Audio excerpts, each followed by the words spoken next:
Welcome to the deep dive. Today we're jumping into something I think is really fascinating, the neuroscience behind things like happiness, love, and wisdom. We're drawing heavily from Buddha's Brain by Rick Hanson and Richard Mendius. Yeah, it's a great topic because it gets right to the heart of how we can actively shape our own well-being. The science is actually showing that, our thoughts, our mental practices, they genuinely change the structure and function of our brains. Exactly. And we know you, our listener, are probably looking for actionable stuff. Right. Ways to feel better, more connected, maybe a bit wiser, but without needing a PhD in neuroscience to figure it out. Mm-hmm. So that's our mission for this deep dive. Mm. Pull out those key brain-based insights from the book and make them really relatable and applicable to your life, like starting today. Let's do it. A good place to start is probably the core concept of neuroplasticity. You might have heard the phrase, neurons that fire together wire together. Right. So the idea that our brain isn't this fixed thing we're stuck with. Mm-hmm. Precisely. It's constantly learning, adapting, rewiring itself based on our experiences, our thoughts, our focus. The book uses a nice analogy like water flowing down a hillside. Thoughts and feelings create little pathways, and the more they flow, the deeper those paths become. Okay, I like that. So it's like we're actively carving trails in our own brains with our mental habits. Mm-hmm. And the goal here, based on the book, is to understand the brain states linked to happiness, love, wisdom. And then learn how to activate those states more often to strengthen those positive trails. It's about cultivating inner peace, better relationships, that kind of thing. And just to give a sense of scale, we're talking about, what, 3 pounds of tissue? About that, yeah. But packed with something like 1.1 trillion cells total, including around 100 billion neurons, and each neuron connects with, on average, maybe 5,000 others. It's just mind-boggling complexity. It really is. And these connections, the synapses, they communicate using electrical signals and chemical messengers, neurotransmitters. This constant chatter is our mental activity. The book mentioned the number of possible brain states is astronomical, right? Like way more than atoms in the universe. Yeah, the number's practically infinite, 10 to the millionth power, something crazy like that. Yeah. It just shows the incredible potential. Conscious thoughts, feelings, they're like temporary coalitions of these synapses firing together. But the key is repetition matters. Those temporary coalitions, if they happen often enough. They leave lasting traces. They strengthen the underlying connections. So you consciously cultivate gratitude. You're literally making the gratitude circuits in your brain stronger, more efficient. And it's not just the brain in isolation, is it? It's interacting with our body, the world. Absolutely. It's a whole system. Brain, body, environment, culture. It's all interconnected and constantly influencing each other. The book talks about this idea of an awakening mind having correlates in an awakening brain. Like the studies on experienced meditators. Exactly. They found these incredibly powerful, synchronized gamma brainwaves during deep meditation in long-term practitioners. It suggests, that profound subjective experiences have measurable neural signatures. Wow. Okay, so the book connects this to 3 pillars of Buddhist practice: virtue, mindfulness, and wisdom. Yeah. How did those map onto the brain stuff? Well, think of it like this. Virtue, basically, acting ethically, skillfully, regulating our impulses that heavily involve the prefrontal cortex, the brain's executive center. It also relates to calming the nervous system, the parasympathetic side, and engaging positive emotions in the limbic system. Okay, so regulation and mindfulness. Mindfulness is about paying attention, being aware. Neurologically, that's about directing attention, which is crucial for learning.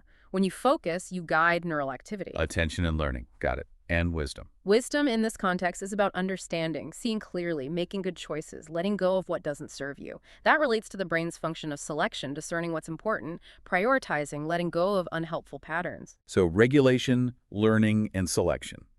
These core brain functions are what we're working with through these practices. Pretty much, yeah. By consciously engaging in practices that strengthen these capacities, like the ones the book details, we're building a more resilient, happier brain. And it starts with self-care, recognizing we actually deserve these things: happiness, love, wisdom. That's a crucial point the book makes. It's not selfish, it's foundational. You can't pour from an empty cup, right? Taking care of yourself enables you to show up better for others, too. Okay, so if we can change our brains, why do we suffer in the first place? What does the book say about the roots of suffering? It brings in an evolutionary perspective, which I find really helpful. Our brains developed in layers, sort of like adding new rooms onto an old house.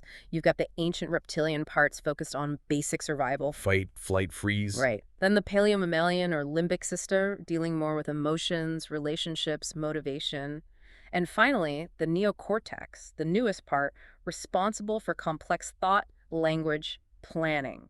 And sometimes these layers conflict. Exactly. The older, faster, more emotionally intense lower structures can sometimes hijack the slower, more rational cortex. We react instinctively, maybe based on ancient survival fears, even when the situation doesn't really warrant it in modern life. Ah, okay.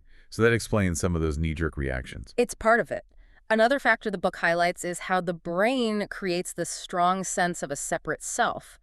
Our parietal lobes help distinguish me from not me, which is useful, obviously. But clinging too tightly to that sense of separation can make us feel isolated, vulnerable, constantly defending our little patch of ground. It can lead to fear, resistance, focusing on our own frailties, because ultimately everything is interconnected. And everything's always changing too, right? The book emphasizes that. Massively. Our bodies, brains, minds, they're in constant flux, down to the level of molecules in a single brain cell. Things are turning over rapidly. But our minds often crave stability, predictability. So we try to impose order on this inherently unstable process. Yeah, we try to grasp onto things, hold on to the past, control the future. And resisting that natural flow, chasing phantoms, that's a major source of suffering, according to this view. The book also talks about the brain as a simulator. What does that mean? It's a really powerful idea. Our prefrontal cortex, especially the upper middle parts, lets us run simulations in our heads. We can replay past events, imagine future possibilities, learn from mistakes without actually making them again. Huge survival advantage. Sounds useful. Where's the downside? The downside is when the simulator runs wild. It can pull us out of the present moment, getting us lost in regrets about the past or anxieties about the future. Right. It can generate unrealistic expectations, leading to disappointment. It can replay painful memories over and over. It can forecast all sorts of unlikely threats, keeping us in a state of low-grade worry. So we get stuck in our heads, missing out on actual life happening right now. Pretty much. And our experiences get tagged with a feeling tone, pleasant, unpleasant, or neutral, largely by the amygdala, a key part of the limbic system. The book also briefly touches on neurochemicals. Like dopamine. Yeah, dopamine drives us to seek rewards, the carrots. But when we expect a reward and don't get it, dopamine levels can drop, and that can feel unpleasant, leading to craving, wanting more. And then there's the negativity bias we mentioned earlier. Right. The brain's tendency to latch on to negative experiences more strongly than positive ones, like Velcro for bad, Teflon for good. Evolutionarily, it makes sense better to remember the threat. But today, it can skew our perception. So knowing all this, the simulator, the bias, the reward chasing, helps us see why self-compassion is so important. Absolutely. Understanding these quirks of our evolved brain helps us be kinder to ourselves when we fall into these patterns. It's not a personal failing, it's part of the human hardware. This leads perfectly into the first and second dart idea. Can you unpack that? Sure. It's a classic Buddhist teaching the book uses effectively. The first dart is unavoidable pain or discomfort, physical or mental. Life happens.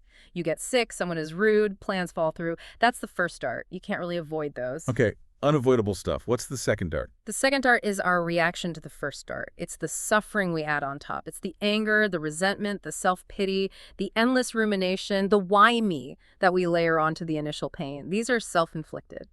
So the first dart is the stub toe. The second dart is yelling, blaming the furniture, and fuming about it for an hour. Exactly. And the book explains the neuroscience behind those second darts. When we react with anger, fear, or frustration, we trigger the body's stress response systems. The sympathetic nervous system, the SNS. Yep, the SNS, our fight-or-flight system, kicks into high gear, and the HPAA axis hypothalamic pituitary adrenal gets activated, releasing stress hormones like cortisol and adrenaline or epinephrine. And what does that feel like physically? What's happening? Your heart pounds, pupils dilate, breathing gets shallow and fast, blood gets shunted away from digestion towards your muscles. You're basically prepping for battle or escape. Even if the threat is just like an annoying email. Right. And this physiological cascade actually intensifies the negative emotions we're feeling. Plus, it tends to dampen activity in the prefrontal cortex, our rational thinking center. So it becomes harder to think clearly or regulate our response. We get swept away. It's a vicious cycle. Yeah. And the book points out that being stuck in this state chronically is bad news for our health. Definitely. Long-term activation of the SNSHPAA axis takes a toll. It can contribute to digestive issues, weaken the immune system, raise blood pressure, increase cardiovascular risk, mess with hormones. It can even damage the hippocampus, which is crucial for memory. Thanks. So what's the alternative? The alternative is engaging the other branch of the autonomic nervous system, the parasympathetic nervous system, or PNS. This is the rest and digest system. It actively calms the body down. So it counteracts the SNSHPAA stress response. Exactly. It slows the heart rate, lowers blood pressure, promotes digestion, and generally fosters a sense of calm and tranquility. When the PNS is dominant, we tend to think more clearly and feel more peaceful. So the goal isn't to eliminate stress entirely. Sometimes we need that SNS activation, but to have a baseline of PNS calm. That's the idea. Yeah. A baseline of PNS dominance with moderate SNS activation for vitality and engagement, and occasional spikes for genuine challenges. The book suggests we can cultivate this balance through practice. Which brings us back to those core practices. Being with what arises. Mindfulness, just noticing without reacting immediately. Working with tendencies. Virtue, understanding our patterns and making skillful choices. And taking refuge. Wisdom, finding reliable sources of strength and perspective. These help us catch ourselves before throwing that second dart, or at least soften its impact. Okay, this is really practical. Let's talk about another key practice. Taking in the good. How does that work against the negativity bias? It's a direct antidote. Remember how the brain is like Velcro for bad experiences? Taking in the good is about consciously making it more like Velcro for good experiences too. So making the positive stuff stick better. Exactly. The book breaks it down into 3, sometimes 4, simple steps. First, just notice a positive experience or fact. Anything. Yeah. Sun on your face, a friendly smile, finishing a task, a good cup of coffee. Even tiny things count. Especially the tiny things, because they happen all the time. Second, really savor it for, say, 10-20 seconds. Let the pleasant feelings and sensations fill your awareness. Don't just rush past it. Okay, notice and savor. What's next? Third, sense it sinking into you. Intend for this positive experience to become part of you, leaving a trace in your mind and body. Imagine it soaking in like water into a sponge. And sometimes a fourth step. Yeah, you can optionally enrich the experience by linking it to other related positive feelings or memories. So savoring the warmth of the coffee might link to feelings of comfort, safety, or past enjoyable moments. This makes the experience richer and strengthens the neural encoding. And this isn't just feel-good stuff. The book says it can actually help heal old negative memories. It can. It relates to how memory works. When you recall a memory, it becomes temporarily unstable, open to revision, a process called reconsolidation. If you activate a difficult memory while also intentionally bringing positive feelings to mind. Like feeling you just savored. Exactly. You start to associate that positive feeling with the difficult memory. Over time, repeated pairings can gradually change the emotional flavor of that old memory. It doesn't erase it, but it can lessen its sting. Wow, that's powerful. It's like retraining the emotional response linked to the memory. It is. And remember, neurons that fire together wire together. You're building new connections. Plus, the use it or lose it principle applies. Positive pathways get stronger with use. The book even mentions neurogenesis, growing new neurons, especially in the hippocampus, which positive experiences support. So could you intentionally direct this practice towards, say, recurring anxieties or insecurities? Yes, absolutely. The book suggests identifying the roots of recurring upsets, often tracing back to earlier experiences, and then consciously bringing positive experiences, feelings of strength, safety, connection, worthiness to bear on those vulnerable spots. It's like applying a soothing balm, neurologically speaking. It's important to stress, though, this isn't about ignoring difficulties or pretending everything's rosy, right? Not at all. It's the opposite, really. It's about building up your inner resources, positive emotions, resilience, optimism, self-worth, so that you can face life's inevitable challenges more effectively. It's like stocking your inner pantry before winter comes. And even small moments add up. Definitely. Little and often is key. Just a few times a day, taking 30 seconds to really register and absorb something good can make a significant difference over time in your mood, your outlook, even your physical health. Stronger immune system, better cardiovascular health are linked to positive emotions. That feels incredibly accessible. Okay, let's shift to cooling the fires. What fires are we talking about here? Those internal fires of stress, anxiety, irritation, feeling driven or pressured. Basically, the heat generated by that sympathetic nervous system, SNS activation, and stress hormones we talked about earlier. So it's about turning down the heat, calming that fight or flight response. Exactly. And the book positions the parasympathetic nervous system, PNS, the rest and digest system, as the body's natural fire department. Activating the PNS is the primary way to cool those fires. And how do we consciously turn on the PNS? Isn't it automatic? Parts are automatic, but we can definitely influence it. The autonomic nervous system, ANS, which includes both SNS and PNS, is a great entry point for mind-body influence. The book suggests several ways. Like what? Well, simple relaxation is a big one. Consciously relaxing your muscles sends calming signals. Even brief moments of relaxation can shift the balance towards the PNS. Research even suggests relaxation might affect gene expression related to stress and inflammation. Interesting. What else? Imagery. Visualizing peaceful scenes, a calm lake, a quiet forest can trigger the PNS. Using these images as anchors when you feel stressed. And you mentioned heart rate variability, HRV, earlier. Right. Techniques to smooth out your heart rhythm can powerfully activate the PNS. The book mentions simple methods like breathing evenly, maybe inhaling for 5 seconds, exhaling for 5 seconds perhaps, while focusing attention on your chest area. Organizations like HeartMath have developed specific techniques around this. And just basic mindful breathing. Absolutely crucial. Anchoring your awareness in the simple physical sensations of your breath is a direct way to calm the mind and activate the PNS. Just noticing the in-breath, the out-breath, without trying to change it. Relaxing the body, too. Yes, consciously scanning your body and releasing tension jaw, shoulders, belly sends feedback to the brain that it's okay to relax. The body and mind are tightly linked. The book also mentioned imagery connected to the right brain. Yeah, the right hemisphere is more involved in holistic processing and emotion. So visualizing protective figures or surrounding yourself in a bubble of light or warmth can tap into feelings of safety and activate attachment-related circuitry, which is calming. Connecting with people helps too, even mentally. Definitely. Thinking about people who support you, feeling their care, activates those attachment systems and boosts oxytocin, which has calming effects. It reminds your nervous system that you're not alone. And challenging old expectations. How does that cool the fires? If you're carrying around outdated expectations from childhood, like feeling you always have to be perfect or that things will inevitably go wrong, those beliefs can constantly fuel stress. Recognizing you have more choices, power, and resources as an adult can help dismantle those triggers. Seeing things clearly reduces fear. The book also delves into attachment theory a bit, how early relationships shape us. It does. Drawing on work by people like Dan Siegel and Alan Shore, secure attachment in childhood helps build a resilient nervous system.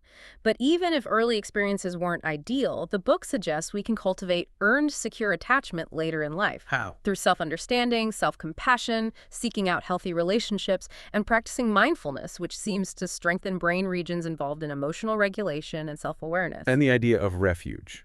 Finding reliable sources of safety, peace, and strength, whether it's people, places, memories, practices, or even inspiring ideas. Having these refuges gives you somewhere to turn when things get tough, helping you disengage the stress response. The book mentions the traditional Buddhist refuges: the teacher, wisdom, the truth reality, and the community support. It seems like there are many angles to approach calming that inner stress. Yes, it offers a whole toolkit, which is great because different things work for different people or at different times. Okay, let's talk about intention. How does the book frame the idea of setting intentions from a brain perspective? Intentions are seen as applying your inner strengths towards clear goals over time. It's not just a fleeting wish. It involves direction and persistence. And crucially, much of this operates unconsciously, guiding your behavior beneath the surface. And this relates back to the different brain levels. Yeah. The book revisits that neuroaxis idea: brainstem, diencephalon, limbic system, cortex. Responses from lower levels tend to be fast, intense, automatic. Higher levels, especially the cortex, allow for more delayed, considered, future-oriented responses. Intentions often involve harnessing those higher-level capacities. So, consciously choosing our direction.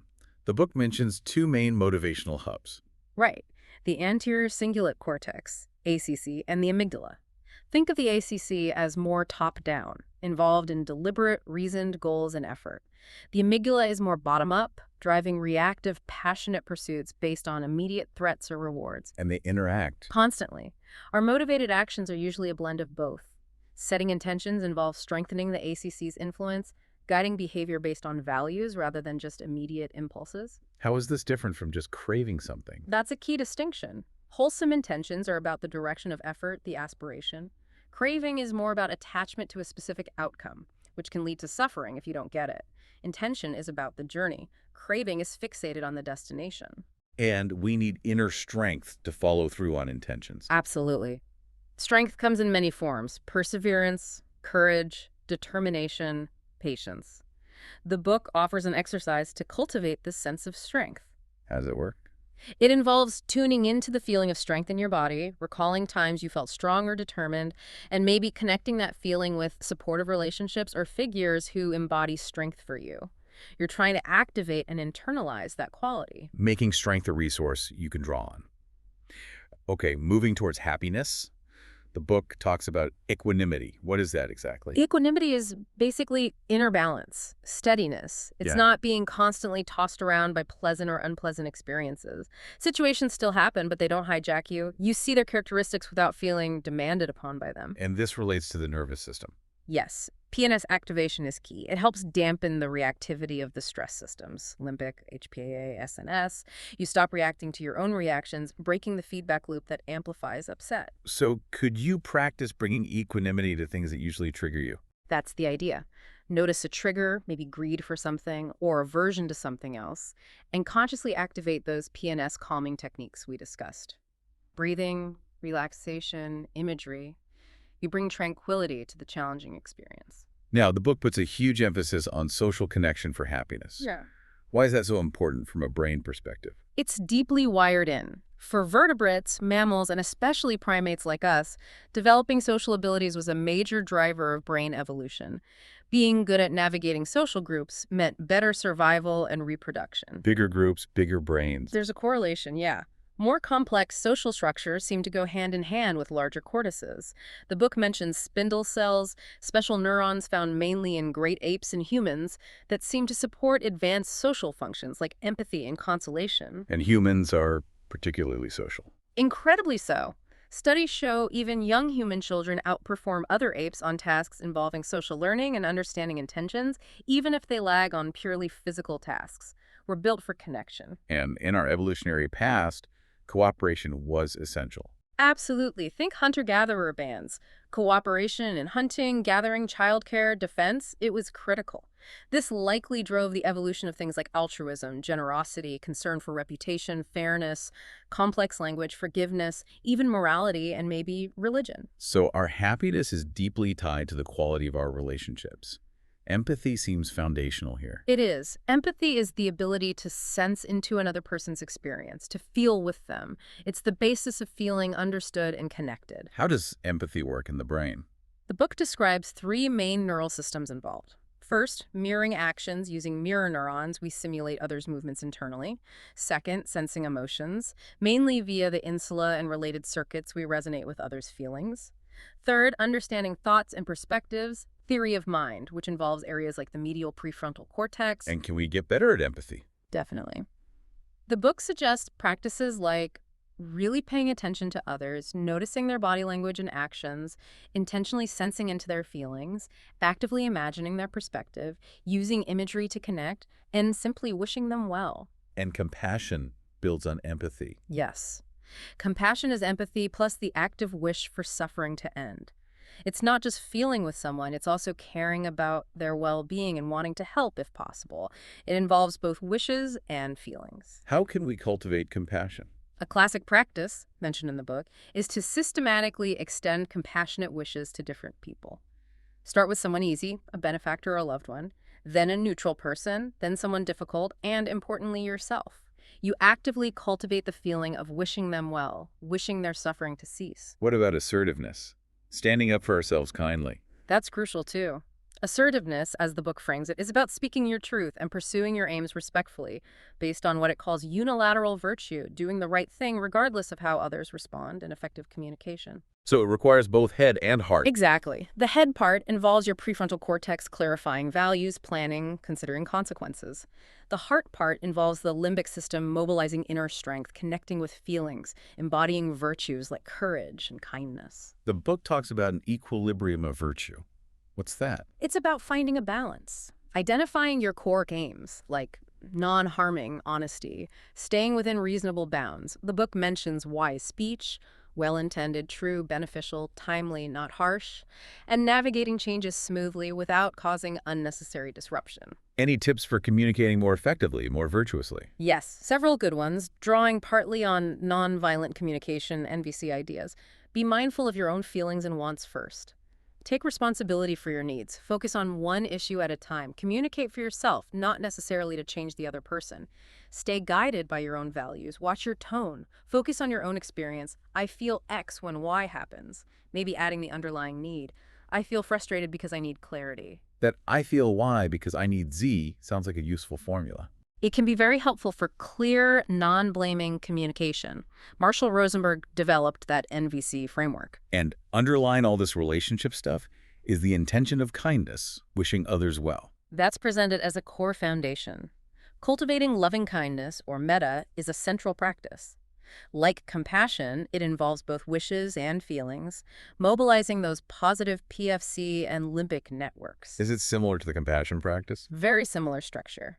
You offer wishes of well-being, safety, health, and peace, typically to those same 5 categories: benefactor, friend, neutral person, difficult person, and self.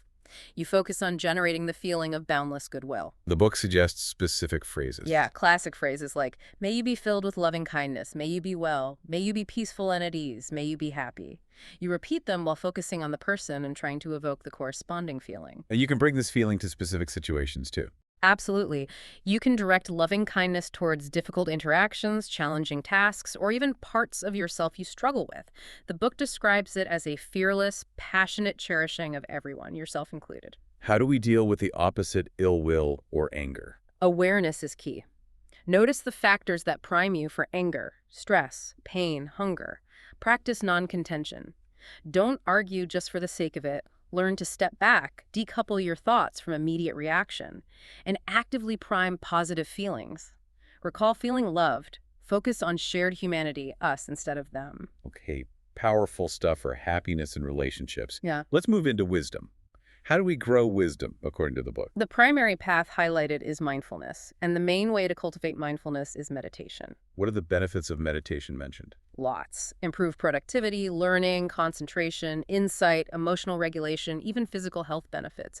It's presented as fundamental training for the mind. The book mentions 5 factors that steady the mind in Buddhist tradition. Yes, traditionally. Applied attention, getting focused. Yeah. Sustained attention, staying focused. Rapture, intense interest delight. Joy, happiness, and singleness of mind, unification. The goal of meditation, neurologically, is to strengthen the brain circuits underlying these factors. And sitting meditation on the breath is a key practice. It's a foundational one, yeah. Just repeatedly bringing your attention back to the sensations of breathing. But the mind wanders. How do you keep attention there? The book offers several tips. Imagine a guardian gently keeping watch, activates the ACC. Count breaths or softly note in, out, engages language centers. Focus on multiple breath sensations simultaneously. Break down the breath into stages. Try walking meditation if sitting is hard. Cultivate feelings of sufficiency or contentment. Notice neutral sensations too. It sounds like a gentle but persistent training. That's exactly it. The book also guides towards experiences of tranquility, contentment, happiness, and even rapture arising naturally during meditation. And through this sustained mindfulness, we gain wisdom about the nature of reality itself. Specifically, by observing our own experience directly, we start to see its impermanent, constantly changing nature. And we see how things arise based on conditions, including our sense of self. the self. That's a big topic. The book challenges the idea of a fixed, solid self. It does, from both a Buddhist perspective and a neurological one. What we experience as a unified, enduring I is likely, the book argues, an illusion constructed by the brain. How so? What's the neurological basis? Neurologically, the sense of self arises from complex patterns of neural activity across many different brain regions. There's no single CEO or center in the brain that is the self. It's more like a committee or an ongoing process. So the feeling of being a unified self is real, but the thing itself, the entity, might not be. That's the idea. The feeling emerges from many subsystems working together. The self is just one pattern of information flow within the larger body-mind system. Awareness itself doesn't seem to need a self to operate. Self-related thoughts and feelings just arise and pass within awareness. The book uses the analogy of a unicorn. Yeah, like we have representations of unicorns, pictures, stories, but the unicorn itself doesn't exist in the real world. Similarly, the brain creates representations related to self, but the unified, independent, unchanging entity these representations point to might be imaginary, real representations of an unreal being. But this apparent self feels useful, right? For interacting with others, having a sense of coherence. Absolutely. It serves important functions. The point isn't necessarily to obliterate the sense of self, but to loosen our clinging to it, to see it as a construct rather than a solid, vulnerable entity we constantly need to defend or promote. How do we practice loosening that grip? The book suggests several things. Be fully present. The self often lives in past or future. Don't take things so personally recognized. Most things aren't about you. Lessen reactivity, see thoughts and feelings as passing events. Let go of attachments that define the self. Quiet the inner critic. Experiment with the perspective of no self. Be good to yourself. Fill that hole in the heart by taking in the good so the self feels less needy. Relax about what others think. Renounce the need to be special. Connect with the interconnectedness of everything. It sounds like seeing through the illusion of self leads to more freedom and connection. That's the promise. Less ego clinging, more open-hearted contribution, thriving as one human among many.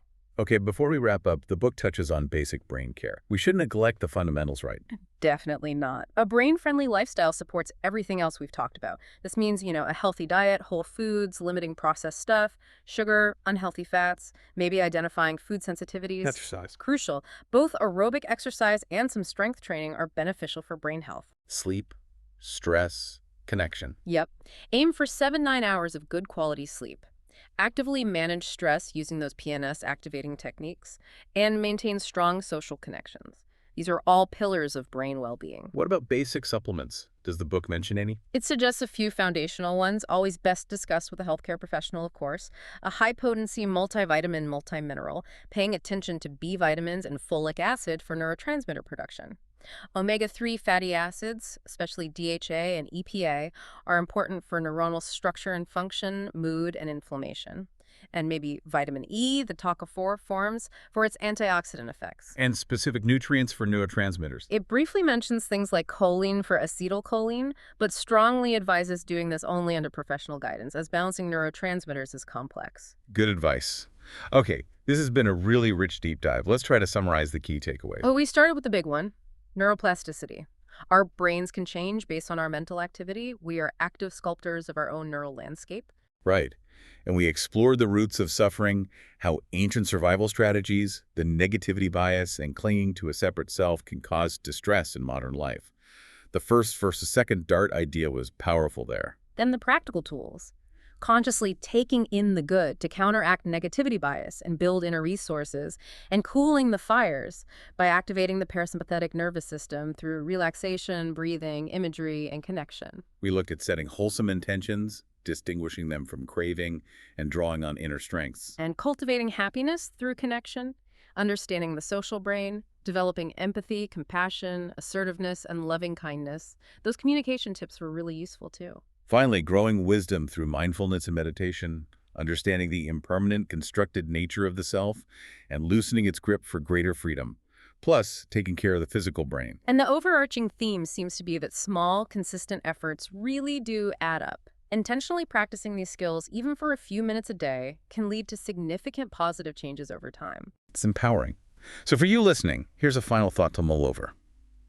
Building on everything we've discussed, what's one small, concrete step you could take today, right now, even to begin intentionally shaping your brain for greater happiness, love, or wisdom? Maybe it's just taking one truly mindful breath, or pausing for 10 seconds to really savor a pleasant moment, or setting a simple intention to be kind in your next interaction. Just one small thing. What could it be for you?